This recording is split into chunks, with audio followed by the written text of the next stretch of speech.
नमस्कार मित्रों, कैसे हैं आप सब। आशा करती हूँ आप सभी अच्छे होंगे, स्वस्थ होंगे, खुश होंगे और अपनी पढ़ाई भी अच्छे से कर रहे होंगे। तो जैसा कि आप सभी जानते हैं, मैं हूँ आपकी हिंदी की अध्यापिका अमृत। करती हूँ आप सभी का आईसीटी वर्चुअल क्लासरूम में। और आज हम यहाँ पर एकत्रित हुए हैं पढ़ने के लिए क्लास 9 की हिंदी। क्लास 9 की हिंदी में हमारा टॉपिक चल रहा है हमारे हिंदी व्याकरण में शब्द विचार। इसमें काफी सारे टॉपिक्स हमने यहाँ पर क्लियर कर लिए हैं।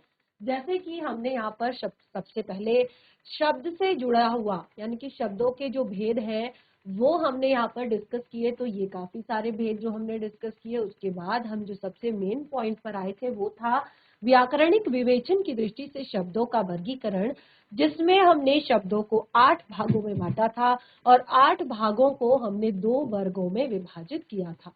तो वो 2 वर्ग थे विकारी और अविकारी शब्द। विकारी वे शब्द होते हैं जो अपने आप को परिवर्तित कर देते हैं, अपने आप को चेंज कर देते हैं लिंग के आधार पर, वचन के आधार पर। तो विकारी शब्दों के अंतर्गत हमने 4 तरह के शब्दों को रखा, जिनमें आते हैं संज्ञा, सर्वनाम, विशेषण और क्रिया। तो देखिए क्लास 9th में आप हैं, संज्ञा, सर्वनाम, विशेषण और क्रिया। ये टॉपिक्स आपके लिए बिल्कुल भी नए नहीं है और आप काफी टाइम पहले से इनको पढ़ते आ रहे हैं। और जैसे कि हमने भी यहाँ पर अपना संज्ञा टॉपिक जो है क्लियर किया था, और आप में से ही किसी एक बच्चे ने यहाँ पर मुझे ये भी बताया था कि मैम हमें संज्ञा हो, चाहे सर्वनाम हो, चाहे क्रिया हो या विशेषण हो, सबकी परिभाषाएं तो याद हो जाती है, सबकी परिभाषाएं तो हमें आती है, लेकिन जब भी एग्जाम्पल देने की बारी आती है कि ये क्या है, अगर ये संज्ञा है तो कौन सी संज्ञा है, अगर ये सर्वनाम है तो कौन सा सर्वनाम है, इस पर हम कंफ्यूज हो जाते हैं, यानी कि हमें एग्जाम्पल समझ में नहीं आते। तो इस तरह से हमने यहाँ पर जो संज्ञा टॉपिक था वो क्लियर किया था, और संज्ञा में मैंने विद एग्जाम्पल आपको टॉपिक पढ़ाने के बाद उसको रिवाइज भी करवा दिया था। उसके बाद हमने अपना टॉपिक स्टार्ट किया था सर्वनाम। ये भी आपके विकारी शब्द हैं, यानी कि लिंग और वचन के आधार पर परिवर्तित हो जाते हैं, चेंज हो जाते हैं। तो इसको हमने अपने टॉपिक को स्टार्ट किया था सर्वनाम। और सर्वनाम की परिभाषा भी मैंने आप लोगों को यहाँ पर बता दी थी, आप लोगों ने नोट भी की थी सभी ने। और देखिए यहाँ पर नोट करने के लिए मैं इसलिए आपको कहती हूँ ताकि आप घर पर जाकर इसको पढ़ सके, और कोई भी यदि आपको डाउट हो किसी भी टॉपिक में, आपको लगे कि हाँ मुझे मैम ये समझ में नहीं आया है, तो आप उसे पूछ सके। तो देखिए ये विकारी जो हमारे टॉपिक है ये 4 तरह के हैं, संज्ञा, सर्वनाम, क्रिया, विशेषण। और उसके बाद 4 जो आते हैं वो हमारे आते हैं अविकारी में। इनको भी हम आगे डिस्कस करेंगे, क्योंकि यही 8वां टॉपिक जो है, यही एक तरह से पूरे हिंदी व्याकरण में शब्दों को हमें बताते हैं। हमने कहा कि व्याकरणिक विवेचन की दृष्टि से, यानी कि ये सारे शब्द, देखिए क्या होता है व्याकरणिक विवेचन, जब शब्द वाक्यों में प्रयुक्त हो जाते हैं तो व्याकरण के नियमों से बंध जाते हैं, यानी कि वो अलग अलग तरह का कार्य करने लगते हैं एक सेंटेंस में बंधने के बाद, एक वाक्य में बंधने के बाद। तो यहाँ पर देखिए कोई संज्ञा होता है, कोई सर्वनाम होता है, कोई क्रिया होता है, कोई विशेषण होता है, यानी कि कोई विशेषता बताने का काम करता है, कोई नाम बताने का काम करता है, कोई एक तरह से क्रिया बताने का काम करता है। तो इसी कारण कुछ शब्द जो चेंज हो जाते हैं, जो परिवर्तित हो जाते हैं लिंग और वचन के आधार पर, क्योंकि वाक्य में लिंग भी अलग हो सकता है, वचन भी अलग हो सकता है। तो जो चेंज हो जाते हैं उन्हें कहते हैं विकारी, और जो चेंज नहीं होते उन्हें कहते हैं अविकारी या अव्यय शब्द। तो इसमें हमारा यहाँ पर पहला टॉपिक संज्ञा क्लियर हो चुका था, विद एग्जाम्पल्स के साथ हमने पढ़ लिया था, आप लोगों ने नोट डाउन भी किया था। तो चलिए स्टार्ट करते हैं सर्वनाम अपने टॉपिक को। तो देखिए सर्वनाम टॉपिक जो हमने यहाँ पर पढ़ा था, तो इसमें मैंने आपको सर्वनाम की परिभाषा तो क्लियर करवा दी थी। सर्वनाम की परिभाषा आप सभी ने नोट भी करी थी कि संज्ञा के स्थान पर प्रयोग किए जाने वाले शब्दों को सर्वनाम कहते हैं। और उसके बाद सर्वनाम के 6 भेद होते हैं, ये भी मैंने आप लोगों को बताया था और ये भी आप लोगों ने नोट डाउन किया था। और उसके बाद देखिए हमने यहाँ पर 6 के 6 भेद आप सभी को नोट डाउन करवाए थे, 6 के 6 भेद आप सभी को नोट डाउन करवाए थे।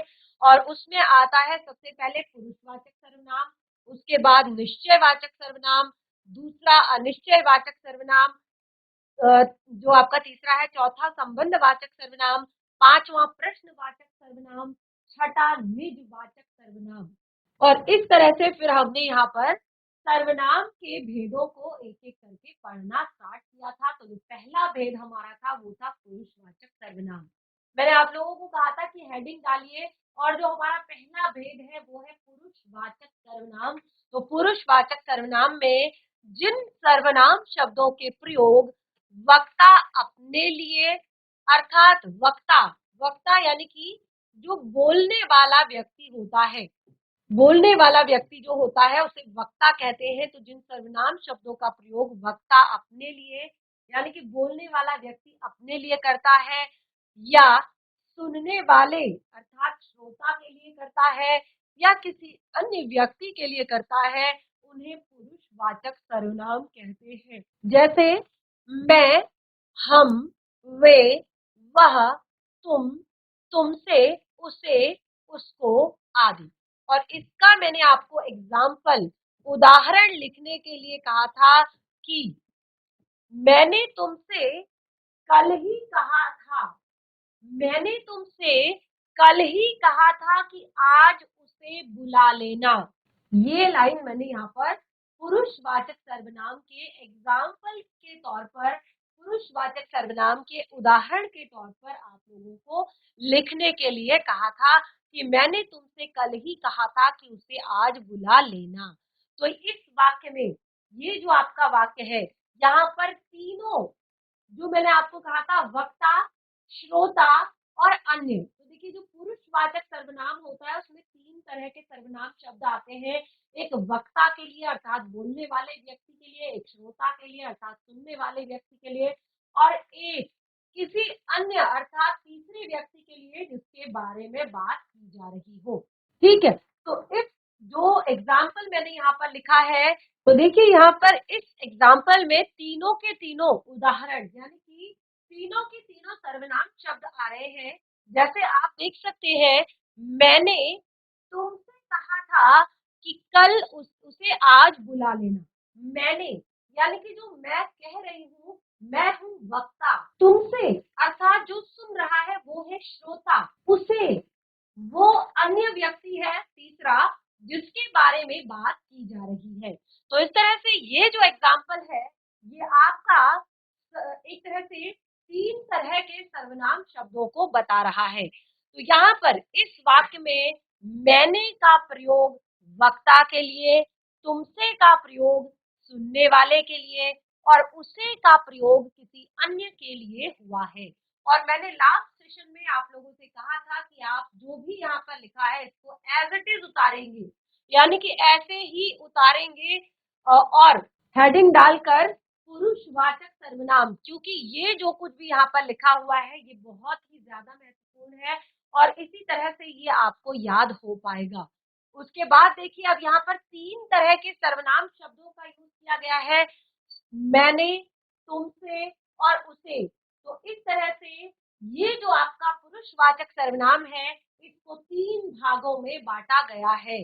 कौन कौन से तीन भागों में बांटा गया है? देखिए, वक्ता, श्रोता और अन्य के आधार पर पुरुषवाचक सर्वनाम के तीन भेद किए गए हैं। वक्ता, श्रोता और अन्य के आधार पर पुरुषवाचक सर्वनाम के तीन भेद किए गए हैं। कौन कौन से?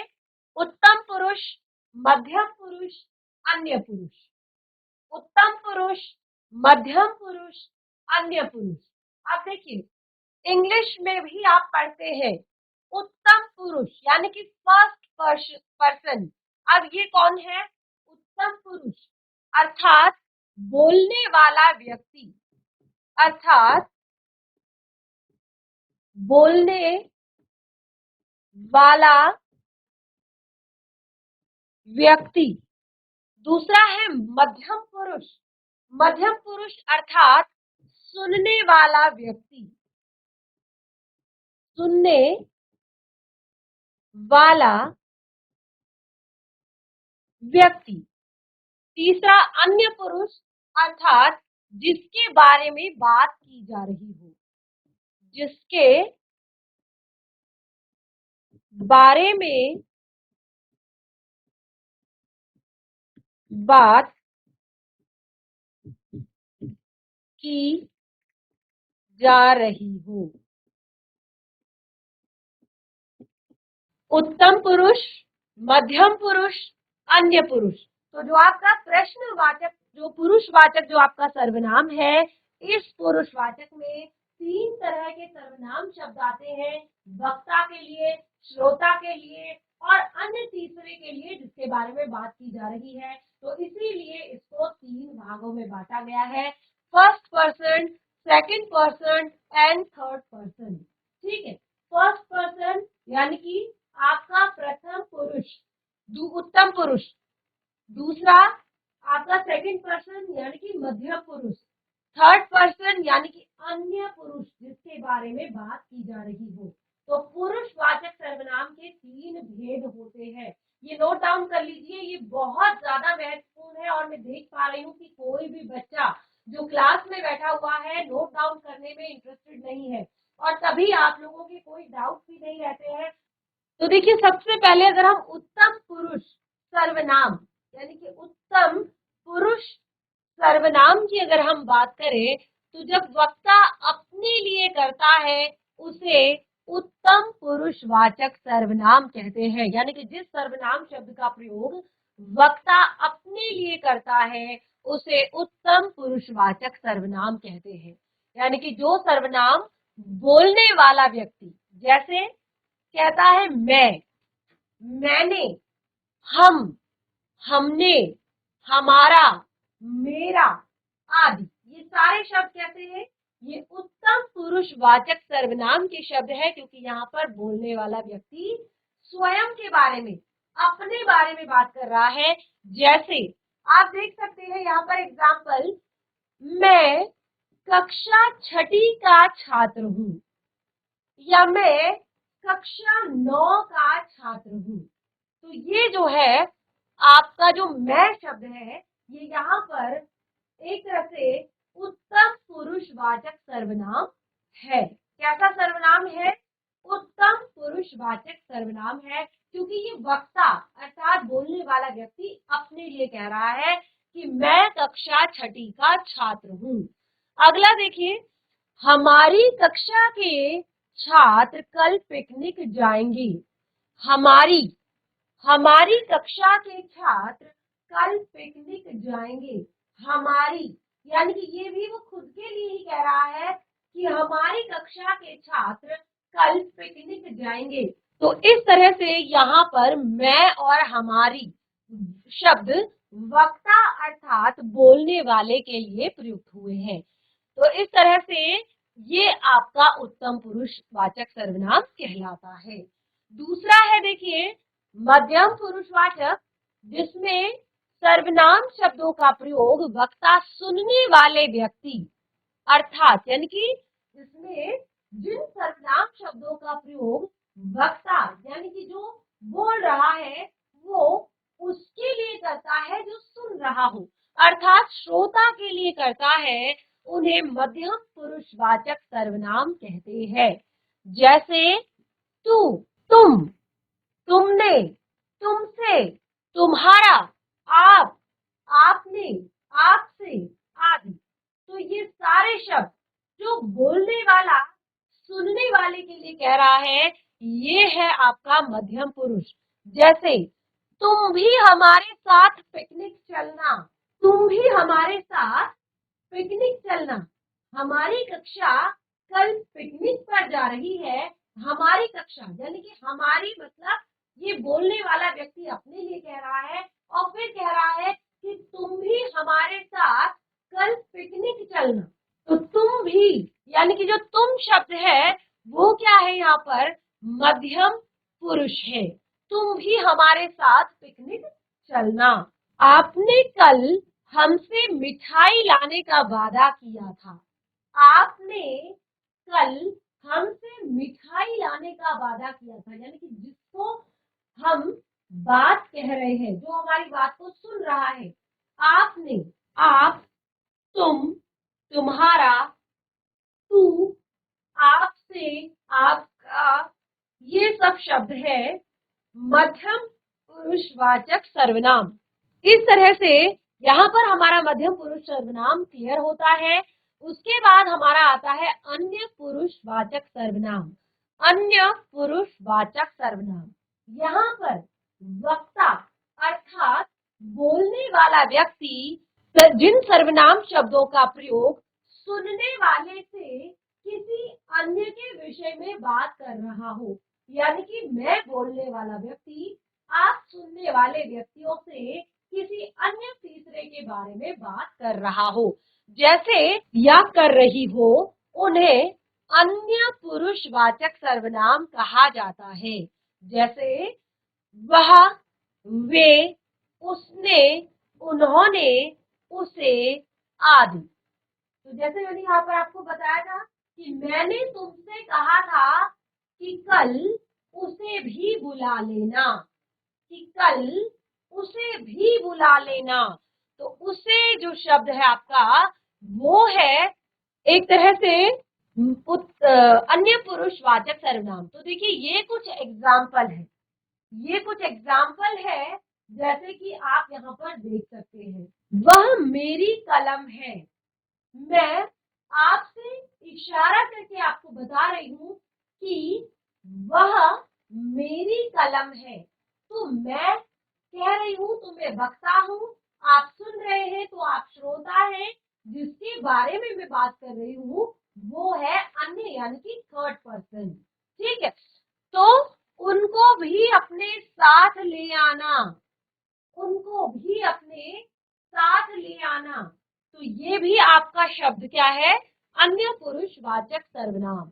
तुम्हें वह किताब लाइब्रेरी में तुम्हें वह किताब लाइब्रेरी में एक तरह से मिलेगी। यहाँ उनको, यह अन्य किसी के लिए प्रयुक्त हुआ है, अतः यह सब अन्य पुरुषवाचक सर्वनाम है। ठीक है, तो ये एग्जाम्पल आपके यहाँ पर क्लियर हुए और इस तरह से हमने पुरुषवाचक सर्वनाम को यहाँ पर क्लियर कर लिया है। तो किस किस को समझ आया पुरुषवाचक सर्वनाम? देखिए सर्वनाम किसे कहते हैं ये आप सभी को पता है, लेकिन सर्वनाम के कितने भेद होते हैं और उन भेदों के क्या क्या एग्जाम्पल है, ये मुझे लगता है कि आप लोगों को भी अच्छे से समझ नहीं आते हैं। और यही रीजन है कि क्लास 9th में भी हम यहाँ पर सर्वनाम पढ़ रहे हैं, ताकि हम अपने इन छोटे छोटे टॉपिक्स को अच्छे से क्लियर करें और आगे जाकर हमें कोई भी प्रॉब्लम ना हो। तो इस तरह से हमारा पुरुषवाचक सर्वनाम यहाँ पर क्लियर होता है। उसके बाद आता है हमारा दूसरा जो हमारा भेद है निश्चयवाचक सर्वनाम। ये हमारा दूसरा भेद है निश्चयवाचक सर्वनाम। नोट डाउन करेंगे सभी। और मैं देख पा रही हूँ कि काफी सारे बच्चे हैं जो नोट डाउन नहीं करते हैं, बिल्कुल भी कॉपी में नहीं लिखते हैं, और जब उनसे कुछ भी प्रश्न करो तो वो आंसर नहीं देते हैं। निश्चयवाचक सर्वनाम, अब देखिए क्या होता है निश्चयवाचक सर्वनाम। किसी निश्चित वस्तु, प्राणी का बोध कराने वाले सर्वनामों को, अब नाम से ही क्लियर हो रहा है आपको निश्चय, जहां पर निश्चय है कोई चीज, निश्चित प्राणी, निश्चित व्यक्ति, निश्चित वस्तु का बोध कराने वाले सर्वनाम शब्दों को निश्चयवाचक सर्वनाम कहते हैं। जैसे अब देखिए इन्हें एक तरह से संकेतवाचक भी कहा जाता है, क्योंकि ये किसी फिक्स चीज पर इशारा कर रहे होते हैं, किसी फिक्स चीज को बता रहे होते हैं, तो इसीलिए इसको संकेतवाचक सर्वनाम भी कहा जाता है। जैसे यह मेरा सगा भाई है। अब देखिए यह शब्द है और ये कैसा शब्द है, ये है आपका निश्चयवाचक सर्वनाम। क्या है, निश्चयवाचक सर्वनाम। यह मेरा सगा भाई है। तो आपने एक तरह से संकेत किया एक व्यक्ति की ओर और आपने बताया कि यह मेरा सगा भाई है। उसके बाद वह मेरा विद्यालय है। आप अपने विद्यालय के रास्ते से गुजर रहे हैं और आप अपने किसी मित्र को, अपने अपने किसी रिलेटिव को आप बता रहे हैं कि यह मेरा विद्यालय है या वह मेरा विद्यालय है। जो आपकी चीज है वो निश्चित है और आप उसकी तरफ संकेत कर रहे हैं। तो यहाँ पर यह और वह सर्वनाम निश्चित व्यक्ति और वस्तु का बोध करा रहे हैं। तो जैसे मैंने आपको बताया, जहां पर भी कोई वस्तु निश्चित व्यक्ति, निश्चित वस्तु आदि का बोध कराती है उसे निश्चयवाचक सर्वनाम कहते हैं। और क्योंकि ये जो आपका एक तरह से सर्वनाम है, इसमें आप संकेत देकर भी बता सकते हैं कि वह मेरा घर है, वह मेरा विद्यालय है, यह मेरी कलम है, वह मेरी पुस्तक है। तो इस तरह से आप बता सकते हैं किसी निश्चित वस्तु के लिए, तो इसीलिए इसे निश्चयवाचक सर्वनाम भी कहते हैं। तो क्लियर हो रहा है निश्चयवाचक सर्वनाम? आप लोगों को समझ आ रहा है? देखिए, हैंड रेज करके आप बता सकते हैं कि आप लोगों को समझ आ रहा है जो भी हम पढ़ रहे हैं। वेरी गुड, बहुत अच्छे। जो बच्चे यहाँ पर बैठे तो रहते हैं लेकिन क्लास का बिल्कुल भी फायदा नहीं उठा रहे हैं, ना तो वो हैंड रेज करते हैं ना ही रिस्पॉन्स करते हैं, तो बच्चा इस तरह से क्लास में बैठने का कोई फायदा नहीं। कोई बच्चा क्लास में आ रहा है, कोई जा रहा है, कोई अंदर जा रहा है, कोई बाहर आ रहा है, किसी के सामने नोटबुक ओपन नहीं है, कोई पढ़ने के मूड में नहीं है। जीआईसी डूरी, माइक लेंगे फटाफट। यस, माइक ऑन कीजिए बच्चा। Very good morning. तो आप क्लास 9 के बच्चे हैं? यस। तो यहाँ पर हम क्या पढ़ रहे हैं, क्या आप बता सकती है बच्चा? क्या पढ़ रहे हैं हम यहाँ पर? बिल्कुल भी घबराने की जरूरत नहीं है, डरने की जरूरत नहीं है। आप लोग अच्छे से रिस्पॉन्स करते हैं, ये बहुत अच्छी बात है। यस। तो क्या पढ़ रहे हैं बच्चा हम यहाँ पर? मैम, हम निश्चयवाचक सर्वनाम पढ़ रहे हैं। Yes, very good. तो निश्चयवाचक सर्वनाम क्या है? सर्वनाम का भेद है। और इससे पहले हमने क्या पढ़ा था? इससे पहले हमने क्या पढ़ा था? देखिए, यहाँ पर मैंने 2 नंबर डाला है। तो 2 से पहले हमने क्या पढ़ा था? उत्तम पुरुष सर्वनाम। यस, 2 से पहले हमने पढ़ा था आपका पुरुषवाचक सर्वनाम, और पुरुषवाचक सर्वनाम में भी हमने यहाँ पर पढ़ा था उत्तम पुरुषवाचक सर्वनाम, यानी कि उसमें हमने पढ़ा था पुरुषवाचक सर्वनाम के जो आपके 3 भेद होते हैं उनको। तो यहाँ पर देखिए, हमने जो आपका पुरुषवाचक सर्वनाम है, हमने कहा कि जो पुरुषवाचक सर्वनाम है, क्योंकि वो 3 सर्वनाम शब्दों को लेकर चलता है साथ में। एक सर्वनाम जो बोलने वाले व्यक्ति अर्थात वक्ता के लिए प्रयोग होता है, एक सर्वनाम जो सुनने वाले व्यक्ति अर्थात श्रोता के लिए प्रयोग होता है, एक सर्वनाम जो अन्य व्यक्ति जिसके बारे में बात की जा रही है उसके लिए प्रयोग होता है। और उसी को हमने यहाँ पर 3 भागों में बांटा था, उत्तम पुरुष, मध्यम पुरुष और आपका अन्य पुरुषवाचक सर्वनाम। तो पुरुषवाचक सर्वनाम क्लियर हुआ आप लोगों को? पुरुषवाचक सर्वनाम क्लियर हुआ सभी को? हैंड रेज करेंगे। यस यस, वेरी गुड, बहुत अच्छे। तो उसके बाद हम अपना नेक्स्ट जो पढ़ रहे हैं वो है निश्चयवाचक सर्वनाम। तो निश्चयवाचक सर्वनाम में हमने यहाँ पर पढ़ा कि जहां पर हमें किसी भी वस्तु या प्राणी का निश्चित रूप से हमें पता चलता है कि ये यहाँ पर है। जैसे हम कहते हैं कि यह मेरा सगा भाई है, यानी कि वो हमारे सामने है और हम कहते हैं कि यह मेरा सगा भाई है। और इसी को हम संकेतवाचक भी कहते हैं, क्योंकि हम एक तरह से उसको इशारा करके बताते हैं कि ये हमारा सगा भाई है। तो बच्चे बैठ जाइए, और क्लास में मेरा बिल्कुल भी आप लोगों को डांटने का या आप लोगों के स्कूल का नाम बार बार इस तरह से लेने का कोई पर्पज नहीं होता। बस आप लोग अगर क्लास में बैठे हैं तो क्लास में जो भी पढ़ाया जा रहा है उसको बच्चे नोट डाउन कीजिए, ध्यान दीजिए क्लास में, क्योंकि अगर स्कूल आते हैं, कक्षा में बैठे हैं और पढ़ाई हो रही है तो उसका पूरा पूरा लाभ लीजिए। कोई भी चीज गलत आपको नहीं पढ़ाई जाएगी, आपके यूजफुल की ही होगी, आपके जरूरत की ही होगी। तो ध्यान दीजिए, क्लास में काफी बच्चे ऐसे हैं जो बिल्कुल भी रिस्पॉन्स नहीं करते हैं और एक तरह से उनके स्कूल का नाम फिर यहाँ पर इस तरह से बार बार से आता है। तो जो हम यहाँ पर पढ़ रहे हैं निश्चयवाचक सर्वनाम, वो भी हमारा यहाँ पर क्लियर हुआ। इसके एग्जाम्पल हमने पढ़ लिए, जैसे यह मेरा विद्यालय है, यह और वह निश्चित व्यक्ति और वस्तु का बोध करा रहे हैं, अतः ये निश्चयवाचक सर्वनाम है। तो इस तरह से हमने सर्वनाम के दो भेद यहाँ पर क्लियर कर लिए हैं, पुरुषवाचक सर्वनाम और निश्चयवाचक सर्वनाम। उसके बाद हम आगे बढ़ेंगे सर्वनाम के तीसरे भेद की तरफ, जो है अनिश्चयवाचक सर्वनाम। अब देखिए, जहां पर आपको क्लियर हो रहा है निश्चयवाचक सर्वनाम, तो बिल्कुल वहां आपको अनिश्चयवाचक सर्वनाम भी बिल्कुल क्लियर हो जाएगा, क्योंकि ये जस्ट उसके अपोजिट है। आप देख सकते हैं, नाम है अनिश्चयवाचक सर्वनाम, यानी कि यहाँ पर किसी अनिश्चित व्यक्ति, प्राणी, किसी भी व्यक्ति वस्तु का निश्चित रूप से बोध नहीं होता है। ठीक है, तो ये भेद हम पढ़ेंगे अपने नेक्स्ट सेशन में।